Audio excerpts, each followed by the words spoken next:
Breve historia de los juegos de mesa. Capítulo 6. Los juegos de mesa modernos. Continuación y final. Juegos de habilidad y de fiesta. Aunque estas dos categorías no sean necesarias ni recíprocamente inclusivas entre sí, resulta bastante común que los títulos pertenecientes a una u otra sean utilizados dentro de ambos contextos indistintamente. Este tipo de juegos, independiente de su duración y plataforma, habitualmente representan ejemplares lúdicos menos pretenciosos en términos de mecánicas y de reglas. Por norma general, tienden a tener un conjunto de normas sencillas de explicar y de comprender, e incluir mecánicas y dinámicas que aseguren una interacción directa entre los jugadores. Los juegos de habilidad, como lo indica su nombre, son aquellos cuyas mecánicas explotan las habilidades motrices o psicomotrices de los jugadores, siendo las más requeridas los reflejos, la motricidad fina, la agudeza visual y la memoria espacial, entre otras. Algunos ejemplos de este género son Mikado, de 1936, Jenga, de Leslie Scott, de 1983, Jungle Speed, de Thomas Burchett y Pierrick Jakovenko, de 1997, Hammerstroll, de Sockverlag, en el año 2000, Villa Paletti, de Sockverlag también, en 2001, Ubongo, de Cosmos, de 2004, Toru, de Parker Brothers, en 2005, Ensalada de cucarachas, de Drey Magier Spiel, en 2007, Catacombs, de Elsra Corp, en 2010, Rhino Hero, de Ava, en 2011, y Rampage, de Repos Production, en 2014. Juegos de fiesta o party games. Se trata de juegos especialmente diseñados para animar reuniones sociales de carácter casual. Sus mecánicas y recursos suelen estar estrechamente asociados a la edad e idiosincrasia del público objetivo, pero en general se trata de modelos lúdicos atractivos visualmente que alientan a participar de una experiencia lúdica divertida, distendida y extrovertida. En dicho sentido, generalmente exigen cierto nivel de compromiso o incluso de desinhibición, lo que finalmente contribuye a romper el hielo en una reunión, proponer temas de conversación, crear un ambiente tranquilo y relajado, hasta frenético en ocasiones, para compartir con los amigos, independiente de la competitividad y rivalidad que suele generarse alrededor de una partida. La mayoría de estos juegos fomentan la formación de equipos para jugar y explotan las características personales de los jugadores con mecánicas que suelen incorporar ciertas destrezas físicas, artísticas, líricas, de inteligencia, la cultura e incluso las habilidades sociales y blandas como el criterio, la honestidad, la moral, etc.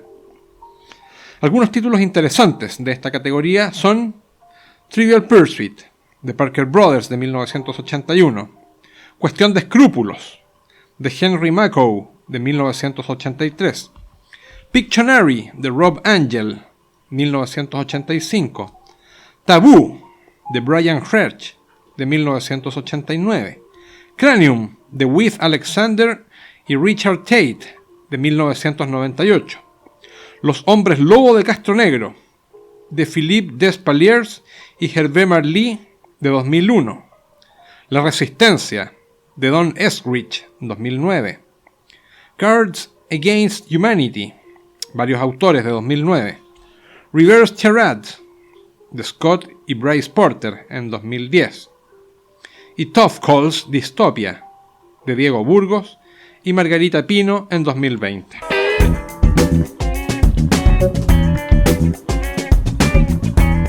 Juegos infantiles. Los juegos infantiles, más que constituir una escuela o estilo de diseño en sí, conforman un sector apuntado a la cobertura de cierto rango etario que merece la dedicación de un porcentaje importante del esfuerzo de algunas compañías y editoriales. Estos juegos se caracterizan por integrar mecánicas sencillas en conjuntos de componentes lo suficientemente atractivos para su público objetivo, los niños, añadiendo como valor agregado aspectos relacionados con lo didáctico y el desarrollo de distintas destrezas y habilidades elementales, tanto físicas como cognitivas y también sociales, que resultan de tremenda importancia en su desarrollo como personas. Desde la capacidad de esperar y respetar los turnos, hasta aprender a manejar emociones como la victoria y el fracaso, pasando por un sinnúmero de otras habilidades básicas como la memoria y la contabilización.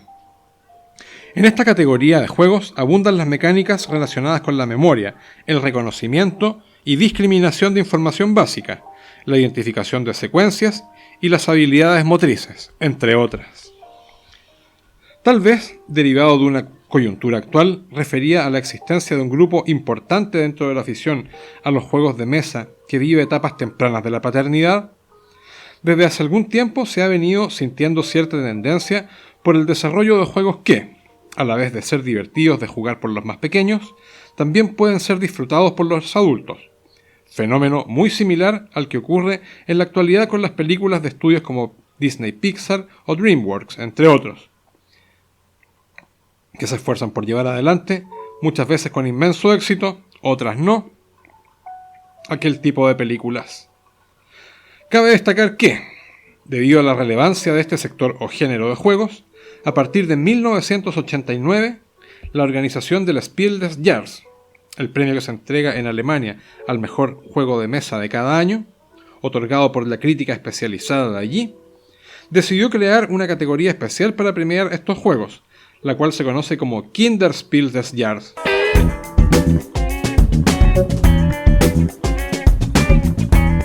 Pseudogéneros.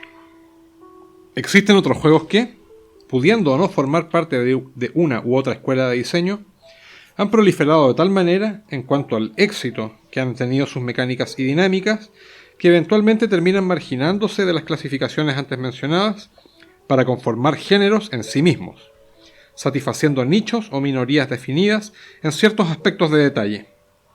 Estos juegos normalmente suelen suscribirse a círculos más especializados de afición, alejándose en dicho modo del público casual o familiar. Algunos pseudogéneros que resultan más interesantes son los siguientes. Los guaros. Guaro es un término argótico de origen anglosajón, que en principio se utilizaba para designar ciertos juegos que podrían considerarse híbridos entre un wargame y un juego de mesa en la línea de los Eurogames o temáticos. Muchos de estos juegos se distancian de los wargames tradicionales porque, temáticamente y a nivel de juego, tienden a incluir el nivel político, superior al estratégico, lo cual conlleva la adición de elementos que van más allá de lo puramente militar, lo que a su vez condiciona la inclusión de mecánicas y reglas no necesariamente convencionales en los wargames. Una de las mecánicas señaladas que tiene una particular relevancia dentro de los guaros es aquella conocida como motor de cartas, la cual fue implementada por primera vez en el juego We the People, de Mark Herman en 1995, pero que se hizo popular con juegos como Aníbal, Roma vs. Cartago, de Mark Simonich en 1995, Senderos de Gloria, de Ted Racer en 1999, y muy especialmente con la aparición de Twilight Struggle, un juego creado por Jason Matthews y Ananda Gupta, cuyo tema es el enfrentamiento entre Estados Unidos y la Unión Soviética, desde el fin de la Segunda Guerra Mundial en 1945 y hasta la caída del Muro de Berlín en 1989. Aquel proceso político global, a veces pavoroso, pero también inspirador en ocasiones, conocido como la Guerra Fría. Además de los ya mencionados, otros guaros relevantes son Labyrinth, The War on Terror, de Volko Ruhnke en 2010, basado en el conflicto entre las potencias de Occidente contra la organización terrorista Al-Qaeda y otros grupos takfiríes islamistas, retratado a través de la política estadounidense adoptada tras el atentado terrorista a las Torres Gemelas en Nueva York el 11 de septiembre de 2020, conocida como War on Terror o Guerra al Terror. A Few Acres of Snow, de Martin Wallace en 2011, el cual adapta el enfrentamiento entre ingleses y franceses por los territorios de América del Norte que hoy corresponden principalmente a la provincia de Quebec en Canadá. Virgin Queen, de Ed Beach en 2012, basado en el conflicto político, militar y religioso que ocurrió en Europa entre los años 1559 y 1598, período marcado por los reinados de Isabel I de Inglaterra, la reina virgen, que le da nombre al juego, y de Felipe II de España, el heredero de Carlos V. Los poderes que interpretan los jugadores en este juego son el Imperio Otomano, España, Inglaterra, Francia, el Sacro Imperio Romano y los protestantes, holandeses y hugonotes. Andean Abyss, de Volko Ruhnke en 2012, representa el primer título de la serie Coin, o Contrainsurgencia, desarrollada por la compañía GMT Games. Este juego está basado en el conflicto colombiano existente entre el grupo terrorista de las FARC y el gobierno central de Colombia, con la adición de otras facciones relacionadas con los cárteles del narcotráfico y los brutales ejércitos privados conocidos como Autodefensas Unidas. Polis, Fight for the Hegemony, de Fran Díaz, en 2012.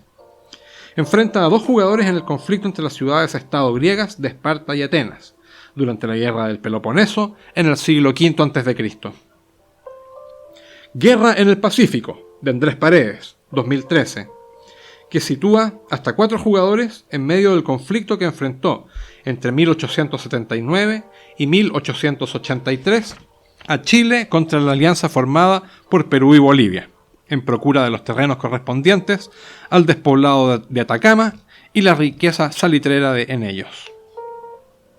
Wir sind das Volk, de Richard Siebel y Pierre Sylvester, en 2014, que trata sobre la rivalidad entre las dos Alemanias, posteriores al término de la Segunda Guerra Mundial, cuando el territorio germano fue dividido longitudinalmente entre Oriente y Occidente, bajo el alero de Estados Unidos, Reino Unido, Francia y la Unión Soviética.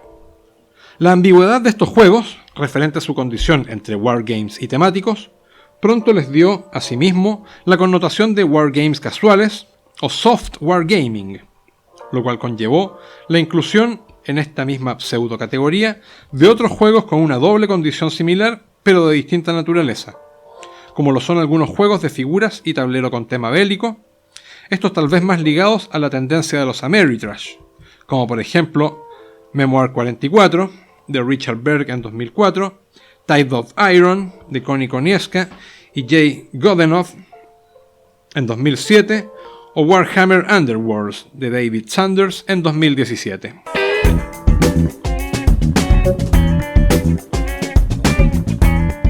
La serie 18XX. La fórmula 18XX obedece a un sistema nominal que se utiliza para designar, genéricamente, a una serie de juegos a medio camino entre lo Eurogame y lo temático, cuyos títulos corresponden a distintos años entre el 1800 y el 1899 de la era cristiana. Sin embargo, lo que verdaderamente relaciona a estos juegos, más que sus títulos, son las mecánicas de juego que utilizan, normalmente referidas al tema del desarrollo de la industria del ferrocarril durante el siglo XIX, tanto en términos ferroviarios como bursátiles. El punto de partida de la serie 18XX fue el juego 1829, o 1829 si se prefiere, creado y publicado por Francis Tresham en 1974. En este juego, los jugadores luchan por hacerse con la mayor cantidad de acciones bursátiles de las diversas compañías ferroviarias que se disputaban el desarrollo y control de las líneas que trazarían la red ferrocarrilera en el sur de Gran Bretaña, en el siglo XIX, desde Darlington hasta las costas del Canal de la Mancha. El nombre del juego hace referencia al año en que se realizó el Rhine Hill Trail, una competencia organizada con la finalidad de determinar cuál era la mejor locomotora de entonces para el acarreo de trenes a lo largo de la ferrovía Manchester-Liverpool. El desarrollo posterior de estos juegos no deja de resultar curioso, ya que en él concurren algunos elementos interesantes relativos al desarrollo de los juegos de mesa modernos en general.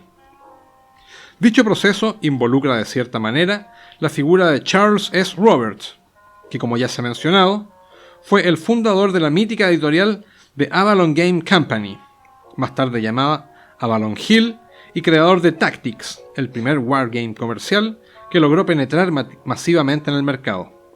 Roberts era, además, un gran aficionado por los trenes y las ferrovías.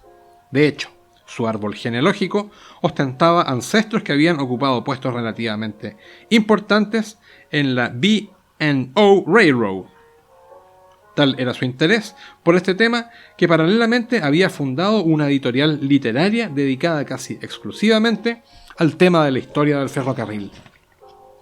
Pues bien, Francis Tresham, luego de publicar 1829, a través de su propia editorial en el Reino Unido, Harland Trefoil Limitada, con la cual también publicó Civilization en 1980, decidió crear una secuela ambientada en los Estados Unidos, la cual se llamaría 1830 Railways and Robber Barons, la cual finalmente se publicó en 1986 a través de Avalon Hill, la cual, a pesar de que por esos años ya había dejado de pertenecer a Charles Roberts, pero probablemente en virtud del espíritu que éste había impreso en la compañía, decidió publicar el juego allí en Estados Unidos. A pesar que, en apariencia, todos estos ejemplares parecen a primera vista simpáticos juegos de trencitos, los 18XX tratan más bien sobre las dinámicas bursátiles y especulación con acciones en bolsas de valores, que de trenes en sí mismos. En términos generales, los jugadores compiten por obtener las mayores ganancias personales de sus acciones y participaciones en las distintas compañías ferrocarrileras, las cuales deben ir desarrollando geográfica y tecnológicamente con la finalidad que reporten las mayores ganancias. Otro antecedente relevante es que 1829 y 1830 constituyen, respectivamente, la raíz de los dos estilos o ramales preponderantes de los juegos de la serie 18XX. El ramal del 1829 se caracteriza por enfocarse mayormente en la construcción de las vías y en un mercado bursátil lineal y relativamente sencillo, mientras que el estilo del 1830 se centra principalmente en la compra-venta de acciones a través de un mercado bursátil bastante más complejo. Cada título de esta serie configura un nuevo mapa e incluye un apartado con reglas temáticas propias. Además de los juegos ya mencionados, otros títulos relevantes de esta serie son 1853, de Francis Tresham, en 1989, el cual, a diferencia de 1829 y 1830, se centra en la planificación y en el desarrollo de las compañías más que en el manejo de las acciones en bolsa. Otro aspecto característico de este juego es que se desarrolla en la India. 1825, de Francis Tresham. Se trata de una versión revisada del 1829 original, con reglas más amenas y mejor explicadas, por lo que resulta uno de los ejemplares de la serie favoritos para la iniciación en estos. Steam Over Holland, de Bart van Dijk, en 2007. Es un 18XX que destaca por no tener título anual, pese a desarrollarse a partir de 1839 en términos de juego. Este juego se desarrolla en Holanda o Países Bajos. 18 OE, On the Rails of the Orient Express, de Edward Sindelar, en 2014. Constituye un ejemplar a escala épica de juego 18XX, el cual representa todo el continente europeo. También existen otros títulos relacionados, pero que a juicio de los expertos no llegan a constituir plenamente parte de la serie 18XX, pero sí tal vez de ese pseudogénero como sucedáneos de aquellos. Algunos de estos son Age of Steam, de Martin Wallace, Chicago Express, de Harry Hu, Steam, de Martin Wallace, y American Rails, de Tim Harrison.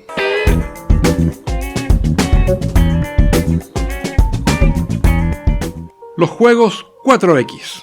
La fórmula 4X fue acuñada para designar del inglés aquellos juegos que incluyen 4 dinámicas manifiestas en el desarrollo de sus partidas: explorar, expandir, explotar y exterminar. En lo que corresponde a explorar, infiere el reconocimiento de cierto espacio físico o territorio ajeno e ignoto. Expandir quiere decir que considera la posterior conquista, ocupación y colonización de las áreas previamente exploradas. En ocasiones, expansión también incluye el desarrollo científico y tecnológico. Explotar significa la obtención y uso de los recursos existentes en las áreas colonizadas. Y finalmente, exterminar corresponde al enfrentamiento contra las potencias de los demás jugadores. Esta interacción suele ser coercitiva, o por el contrario, pacífica o diplomática.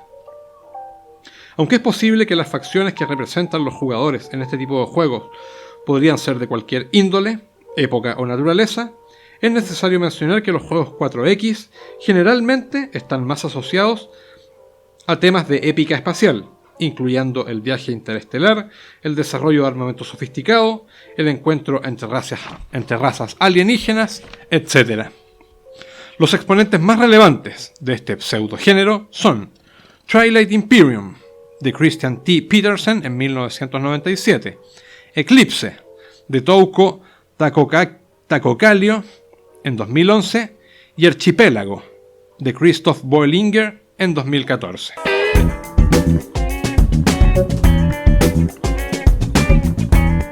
La comunidad en torno a la afición. Finalmente, para ir dando término a este breve periplo a través de la historia de los juegos de mesa, vale la pena mencionar la importancia que ha adquirido dentro del proceso de desarrollo de los juegos actuales la estrecha comunidad que han conformado tanto aquellas personas directa o indirectamente involucradas en la industria de los juegos, como también a los entusiastas aficionados que disfrutan de estos productos, entre los cuales ha surgido una extensa variedad de interrelaciones y hasta una crítica profesional en el caso de los países en que los juegos de mesa tienen un mayor arraigo cultural, como Alemania, Francia y Estados Unidos, o incipiente en otros lugares. Sobre los primeros individuos, autores, diseñadores, compañías y editoriales, ya se ha mencionado bastante en este libro, por lo que a continuación se hará una breve referencia sobre los segundos, la comunidad de aficionados y la crítica.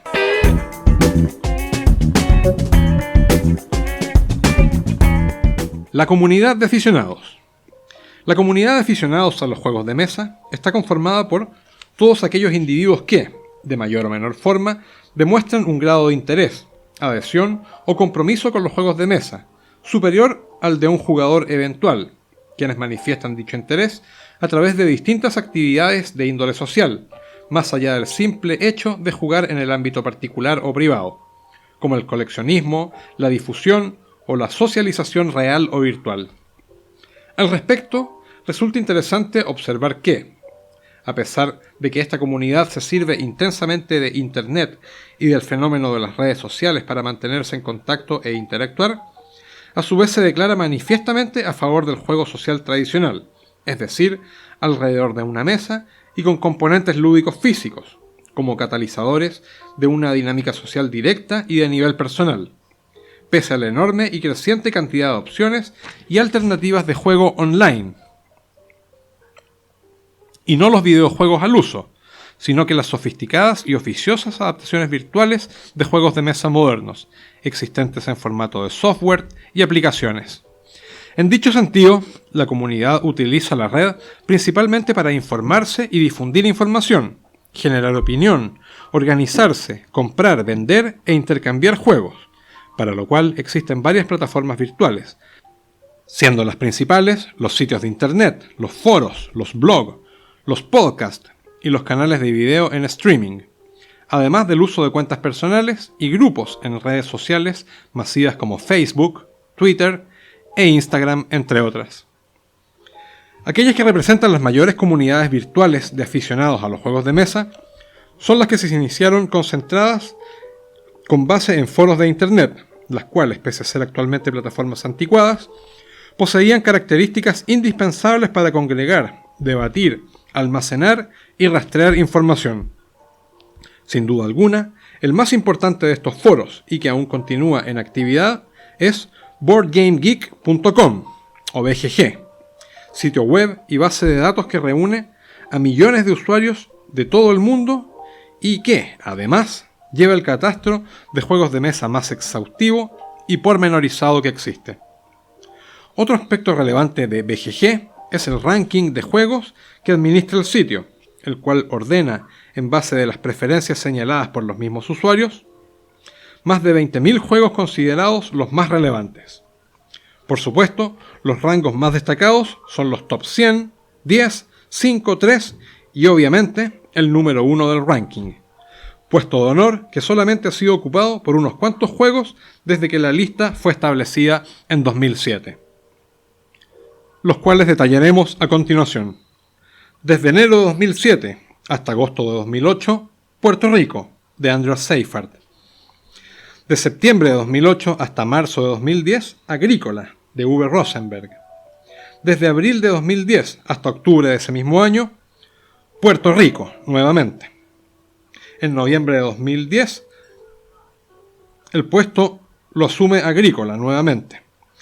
Un mes más tarde, en diciembre de ese mismo año, vuelve a tomar el puesto Puerto Rico.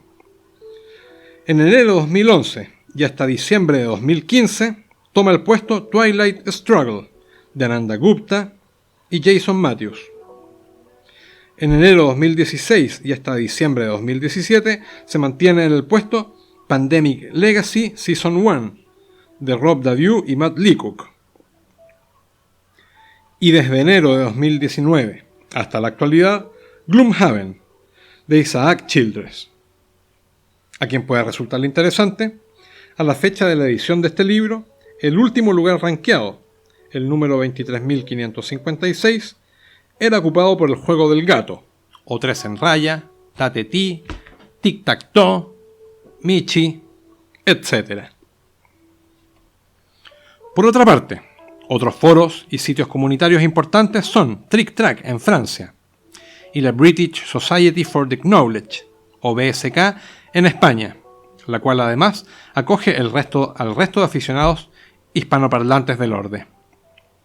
Además del ciberespacio, la comunidad de aficionados a los juegos de mesa también han creado instancias de encuentro físico en formas de clubes, asociaciones, fundaciones, convenciones, eventos, etc., aunque éstas generalmente se restringen a un carácter más bien local y no tan globalizado.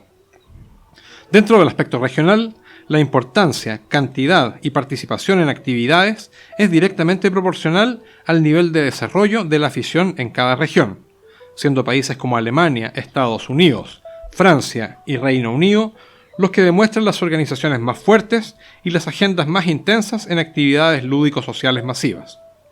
Algunas de estas actividades comunitarias más relevantes a nivel mundial son la Feria Internacional de Juegos de Mesa de Essen, o International Spieltag Spiel, la cual se celebra anualmente desde 1983 en el mes de octubre en la ciudad de Essen, Alemania, y que constituye el encuentro entre la industria y la afición por los juegos de mesa más importante del mundo.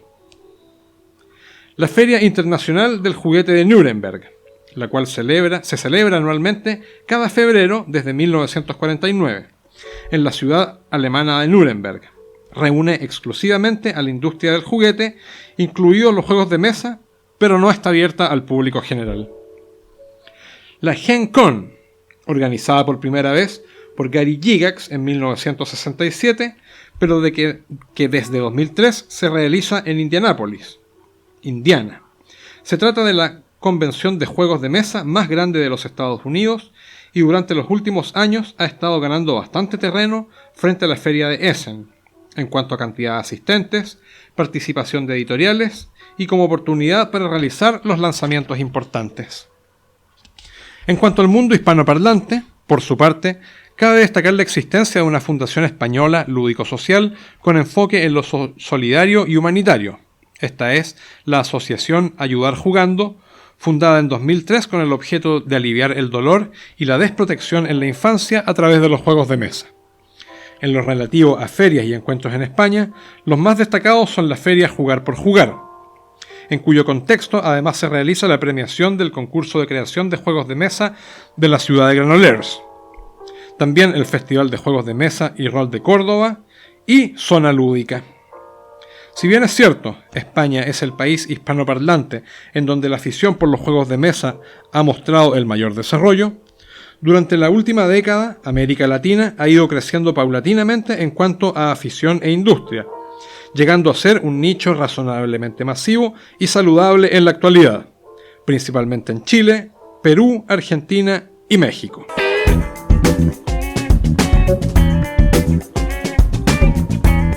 La crítica.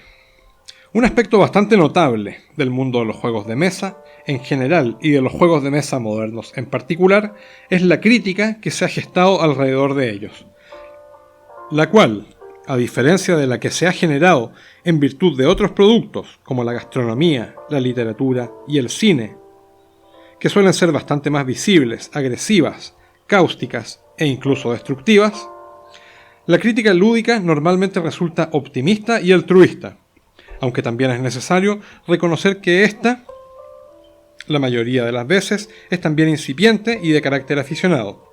De hecho, probablemente la única crítica lúdica verdaderamente profesional se encuentra en Alemania, Francia y Estados Unidos. Al respecto, dentro de los círculos de aficionados lúdicos más militantes, resulta recurrente escuchar discusiones sobre si acaso los juegos de mesa constituyen o no elementos culturales, o si acaso la afición debería crecer para pasar de las minorías al gran público, o si hace falta o no una crítica especializada sobre juegos de mesa, o si bien ésta debería recrudecerse un poco.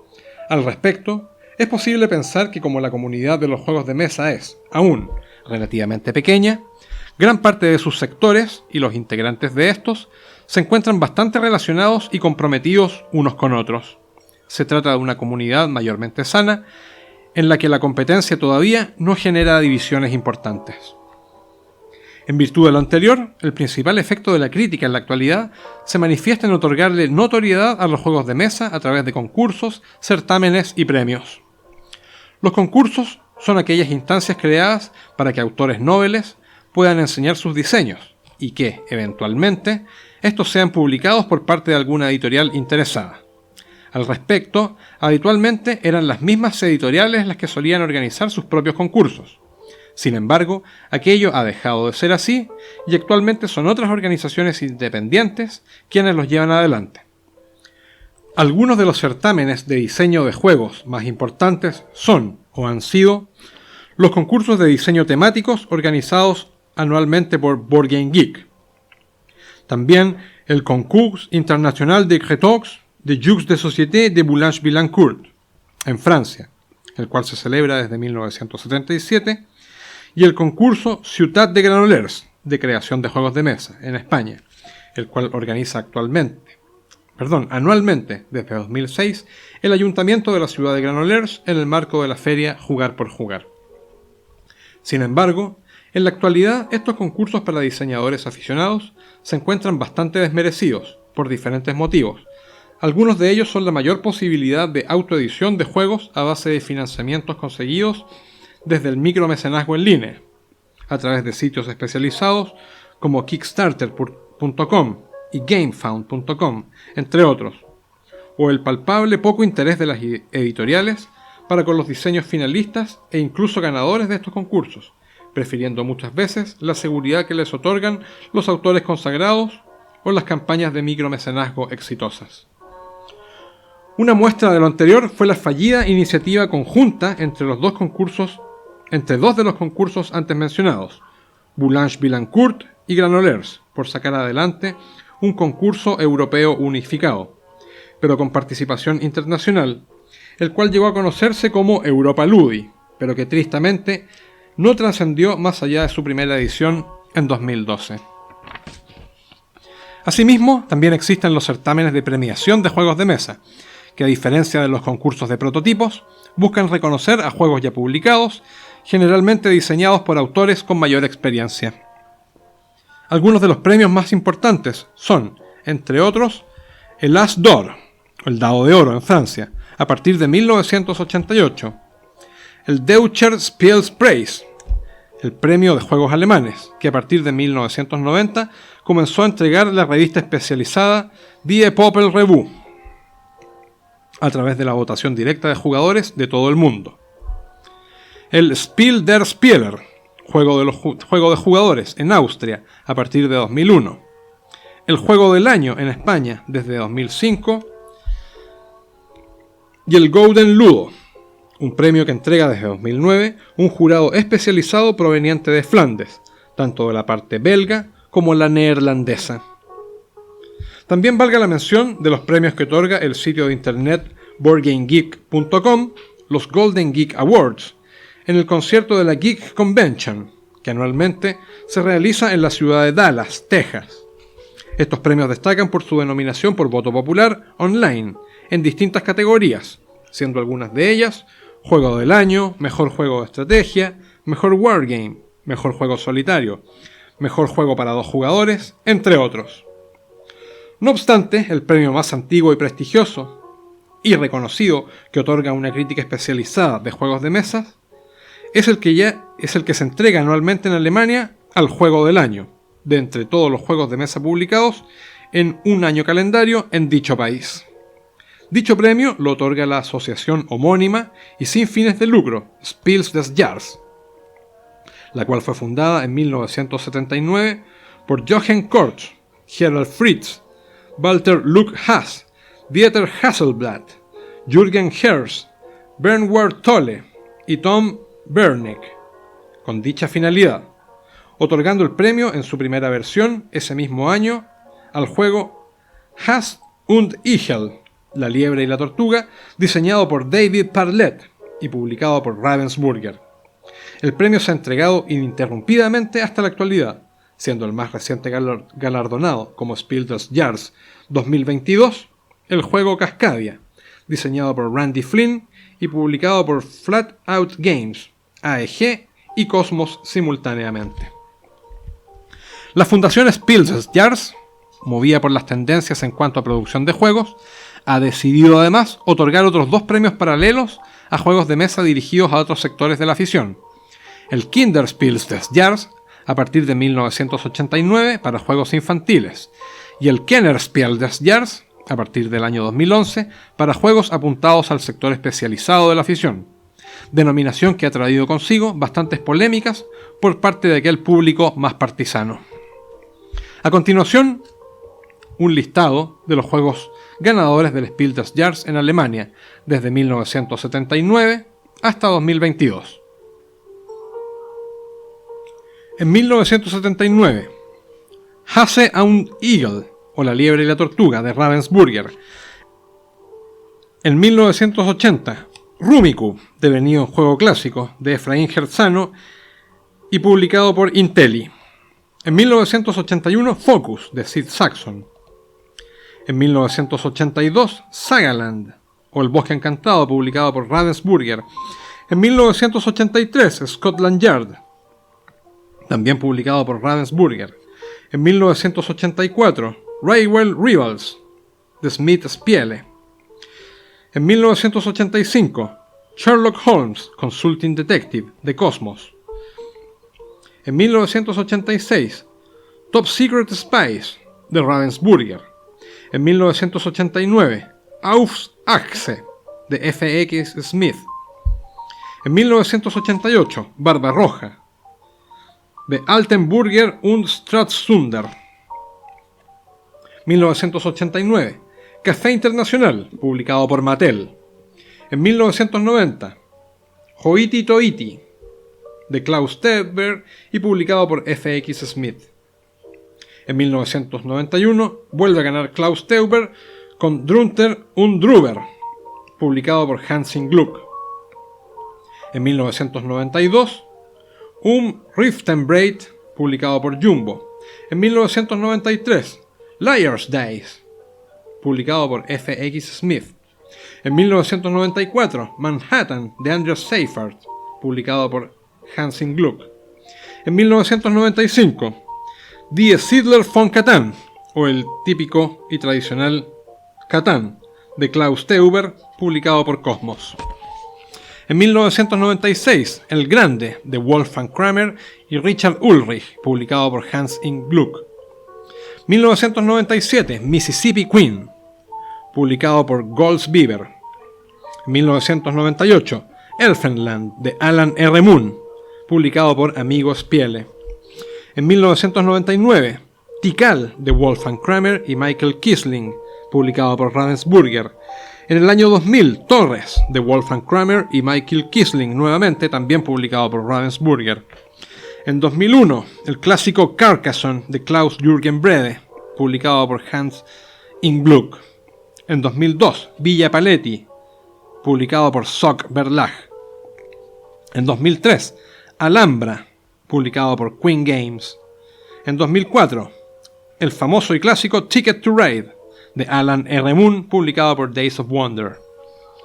En 2005, Niagara, publicado por Sock Verlag. En 2006, Turn and Taxis, de Andrew Seyfarth y Karen Seyfarth, publicado por Hansing Gluck. 2007, Soloreto, publicado por Abacus Spiele. En 2008, Keltis, de Rainer Knizia, publicado por Cosmos. En 2009, Dominion, de Ronald X. Baccarino, publicado por Rio Grande Games. En 2010, Dixit, publicado por Libelud. En 2011, Quirkel, publicado por Mindware Spiel. En 2012, Kingdom Builder, de Ronald X. Baccarino, publicado por Queen Games. En 2013, Hanabi, de Antoine Bauza, publicado por Asmodee. En 2014, Camel Up, publicado por Egert Spiele. En 2015, Colt Express, publicado por Ludonaute. En 2016, Codenames, de Blood's Battle, publicado por Czech Games Editions. En 2017, King Dominio, de Bruno Catala, publicado por Pegasus Spiele. En 2018, Azul, de Michael Kisling, publicado por Next Move y Plan B. En 2019, Just One, publicado por Repos Production. En 2020, Pictures, publicado por PD Verlag. En 2021, Micro Macro Crime City, publicado por SD Games.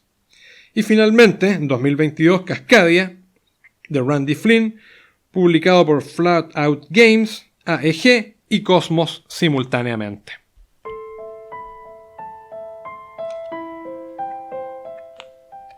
Agradecimientos. Mis más sinceros agradecimientos a todos quienes me apoyaron con opinión, información, revisión, aliento o sencillamente mostrando interés en este proyecto, tanto para la versión primitiva de 2015 como la actual, entre muchos otros, a Alex, @Rorcual, Andrés Paredes, @Faber, Antonio Catalán, @ACBGames, Damián Walker, de la web Ciningstand Traditional Board Games, David Arribas, @David Arribas, del podcast Bislúdica, el ludotecario Emilio Fontiroy, @Emilio_FK, a Felipe León, @Felegerds, a Fran Díaz, @Nalek, Fran Garea, @Garea37, a Guillermo García Saubet, @Saugar, del canal A Algo Habrán Jugado, a Juan Bascuñana, @JVascu, Juan José Fernández, Limón Lúdico, @Limón Lúdico, a Mami Meeple, @Mami_Meeple, o la señora Papa, a Mario López Menés, @Mario L. Menés, a Muchachita Lúdica, @Muchachita Ludic, a Pedro García, @Pedrote, Sheila Santos, @io_Shay. Asimismo, a la bella comunidad de la Sociedad Británica para el Conocimiento, la BSK, y al ex laboratorio de juegos del siniestro Dr. Meeple, en especial a mi amigo Gonzalo Espinosa. También un muy especial y sentido agradecimiento a Nicolás Martínez y Emiliano Aldegani, ambos profesores de la Facultad de Humanidades de la Universidad Nacional de Mar del Plata, en Argentina, y titulares del canal de YouTube Eutrapelia, como parte del proyecto de extensión Los Juegos de Mesa como Dispositivos de Socialización, sin cuya confianza y apoyo, esta nueva versión revisada, aumentada y actualizada de este libro probablemente no habría llegado a ver la luz. Y finalmente a Monsieur Jean-Louis Cassoc, sin cuya no demasiado constructiva crítica sobre la versión primitiva de 2015, no habría tenido la fuerza necesaria para ahondar, reescribir y realizar los cambios que el capítulo sobre el ajedrez requería.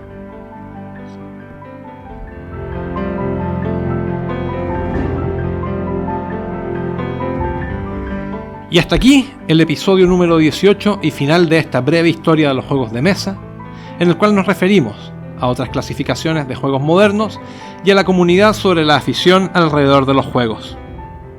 Y recuerden que este audiolibro consistió en la mera lectura lineal del texto principal de la obra Breve Historia de los Juegos de Mesa y su desarrollo en las culturas a través de los tiempos.